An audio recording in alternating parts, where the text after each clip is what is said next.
இன்னைக்கான அந்த வீடியோவில் உணவு நம்ம வேக வேகமாக சாப்பிட்றதுனால உங்களுக்கு உடல் பருமன் ஏற்படுதான்றதை பார்க்க போகிறோம். அது மட்டும் இல்லை என்னென்னலாம் பிரச்சனைகள் வருன்றதையும் பார்க்க போகிறோம்.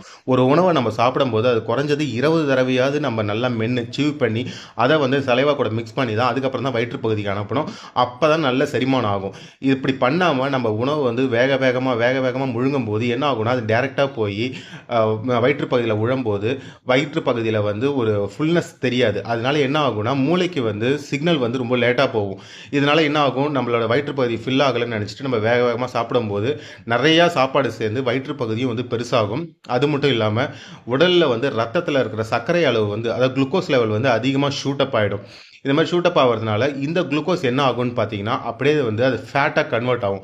ஃபேட்டாக கன்வெர்ட் ஆகிறதுனால உடலில் பல்வேறு இடத்துல இந்த ஃபேட் டெபாசிஷன் அப்படியே நின்றுடும். இதனால தான் உடல் பருமன் அதிகமாக ஏற்படுது. ஸோ இந்த மாதிரி நல்லா மென்று தின்னும்போது அந்த என்சைம்ஸ்லாம் நல்லா சுரந்து நம்மளுக்கு வெயிட் கெயின் ஆகாமல் நம்மளை பாதுகாக்கும். இந்த மாதிரி அவசர காலகட்டத்தில் வேலை பலுவாலையும் சில பேர் இந்த மாதிரி டிவி என்ஜாய்மெண்ட் பண்ணும்போதும் ஒழுங்காக மென்று சாப்பிடாமல் இந்த மாதிரி பல்காக முழுங்கும் போது இந்த பிரச்சனை ஏற்படுது. சும்மா ஒரு பழமொழி சொன்னாங்க, நொறுங்க தின்றால் 100 வயதுன்ட்டு.